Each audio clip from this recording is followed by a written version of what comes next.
Well, hello there, brothers and sisters of WoT Blitz universe. You're watching WoT Blitz Addict again. Welcome back to the channel. And today we're going to take a look at the Tortoise, the Tier 9 80 line turretless British TD. And I just want to remind you we are still on my 500 subs quest. So if you want to help me out, please hit that notification bell and subscribe button. All I can say is thanks. And now let's go through the consumables and let's talk about the tank itself, because it's kind of special. So I'm using multi-purpose restoration pack, I'm using repair kit and adrenaline. For provisions I'm using protective kit, pudding NT and improved fuel. And as it comes for ammo loadout, I'm using 31 AP rounds, 10 APCR and 9 HE rounds. And you can use more HE if you used to, because it's a hash round, and you can see the penetration is great on it. And if you use calibrated, you can boost it to 132 at average, so it's really great. Gun rammer gives you a bit of edge on DPM, but I use calibrated. Just for the pen. So enhanced gun laying drive, also vertical stabilizer. I'm using defense system because it's a tank destroyer. I'm using enhanced armor even though it doesn't have much armor.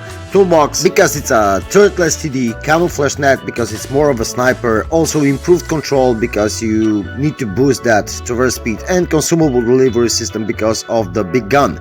And now let's check the armor profile. As you can see, against the medium tanks, it's quite okay-ish. It's you have some weak spots, but if you use 10 degrees of gun depression, the only weak spot you have basically against the medium tanks on AP is your cupula. And yeah, if you angle your tank, use your full 10 degrees and just use your angling, it's gonna be fine. But when you check the heavy tanks, then my dear god, this tank is really weak.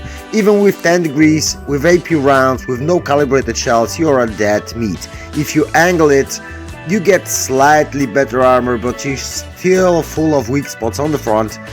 And all you can do basically to just get some troll bosses is just wiggle your tank, go back and forth, left and right, just slightly trying to use your full gun depression as much as possible to just help yourself. Otherwise, as you can see, you're basically have no armor. And sides are pretty strong if you angle it.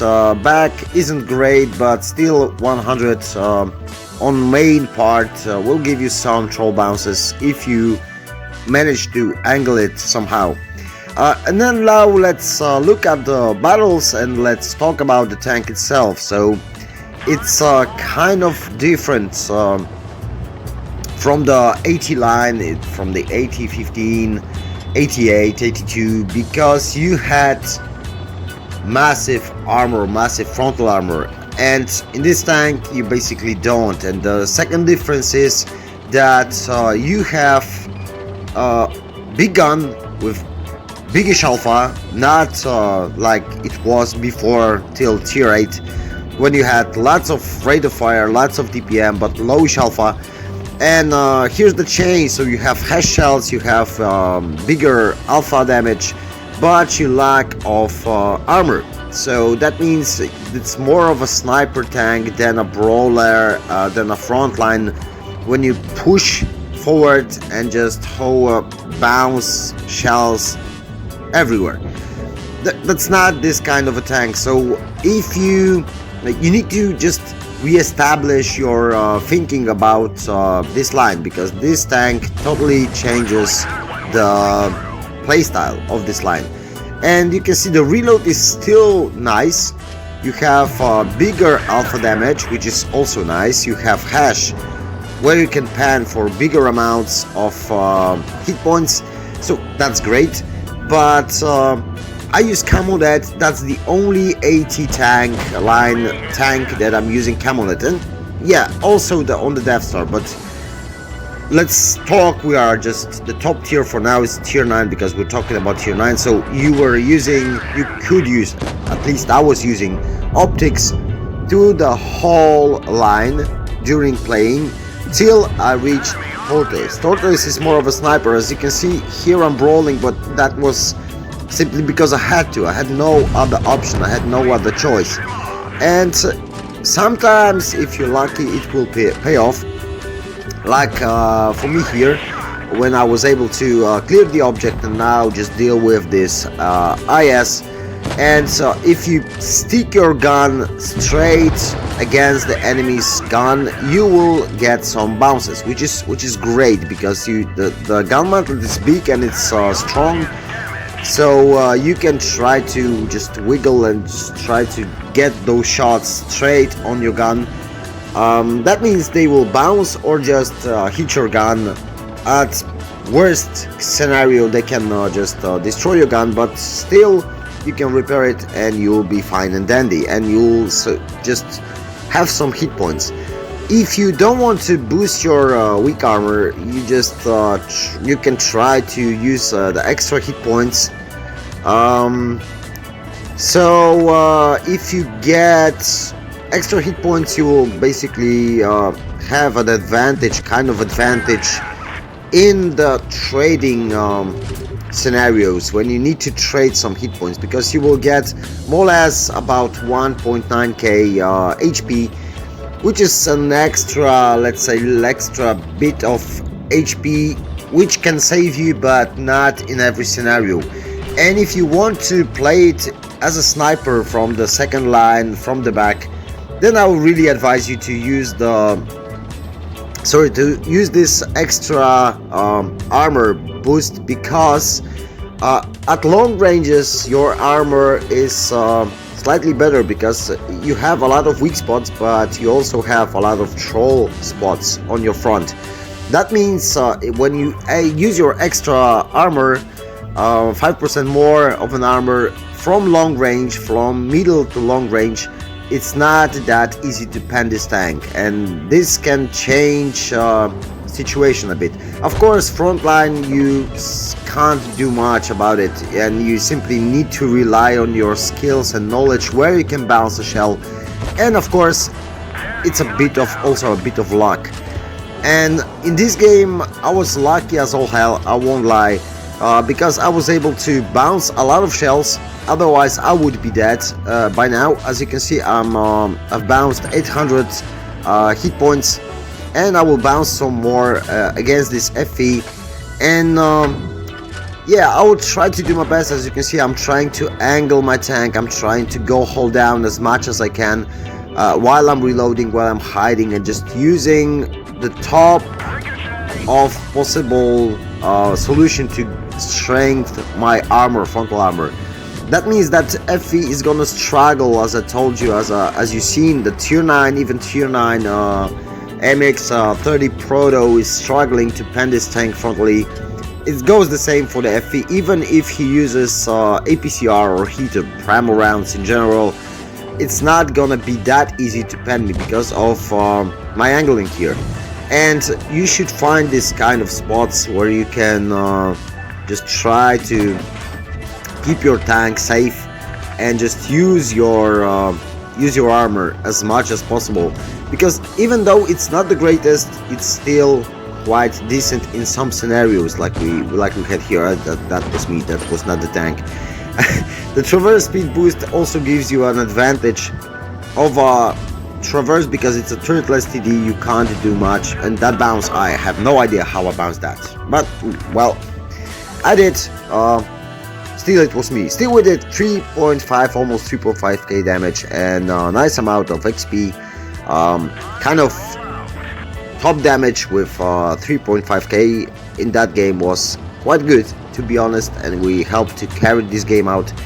Even though this game I will try to use my sniping techniques in this tank. I was trying to get in the middle, because even though you don't have armor, as you can see, the speed is exactly the same as you had on the 88, 8015, so it's a very slow tank. And if you stay behind, that means before you will get the front line, it's all over in most cases, because all those mediums, light tanks and faster heavies rolling around, and you have two options. Your team will win without you, so they're just gonna push the flag, just annihilate the raid team, and they're gonna go for it, and you will left behind. Or the second scenario, they will hit the wall of red tanks, just get demolished in first 1 minute of a game, and then you are left alone, and you can't do much. So as you can see, well, yeah, so that's 80-15 from perspective for Tortoise. Of course, Tortoise has bigger alpha, bigger penetration values, better guns, so that means that 80-15 isn't a problem for you. But it's quite good against, let's say, tier 7 and tier 8. I still haven't reviewed the 80-15. I reviewed the 80. I will soon review the 88. Because I don't know if I already posted it or not, but it's prepared, so don't worry, you will see the 88 review real soon if it's not already there. Yeah, this tank is, as I told you, it's kind of different. It's you need to play it differently, because I'm trying to snipe here, and as you can see, the gun isn't so accurate. Maybe I would switch right now. When I think about it, maybe I would switch to a refined gun to get this dispersion a bit lower, because that means you will get more shots and you have to reload for a bit longer. So that means when you shoot, if you miss the hit, then you miss a lot of your potential and you're basically not helping your team very much. So maybe I will switch to refined gun and try to play this tank again, because it's not a bad tank. I thought it would be worse than that, but actually I find it quite good. Of course, if you just compare T95 to this tank, the T95 is way better in terms of armor, in terms of firepower. Of course, it reloads longer, but that doesn't change the fact that even though it has way better armor profile, and that means you can just try to survive those kind of situations. And I don't know what this AMX was doing. It doesn't have armor, especially the side armor, nor front armor. Basically, it's a kind of special tank, but we're gonna talk about those tanks later on, because I sold them already to buy my other tanks while I was grinding, and I need to rebuy them simply to review them. But I'm working on some nice thing about MX50B. Maybe it will appear soon, I hope so at least. It's all about just making it and just finding time to do it.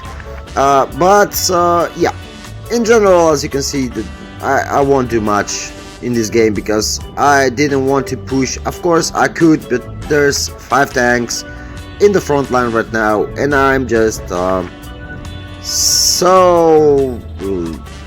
such a long distance. I just try to snipe somewhere. Maybe I will get some hits. Yeah, I will get a track shot on this guy, and we're gonna just pump the damage out, and we're gonna just burn his HP. I will keep tracking him. As you can see, that's the great thing to do, because you get assistant damage. Also, you just keep your enemy in the spot where you can deal damage and help your team to deal damage as well. So great thing to do. And yeah, we were able to get one more kill, last for this game, because they will finish off the last remaining opponent with no issues. Still, it was quite a good game, and I decided to show you the sniping techniques, more of a long range gaming than the front line like it was in the first game. And that's basically all for this episode, boys and girls. Hope you enjoyed it. Thanks for watching. If you like my content, please consider subscribing. The link to my Discord is in the description below. Take care, bye bye, and catch you all on the battlefield.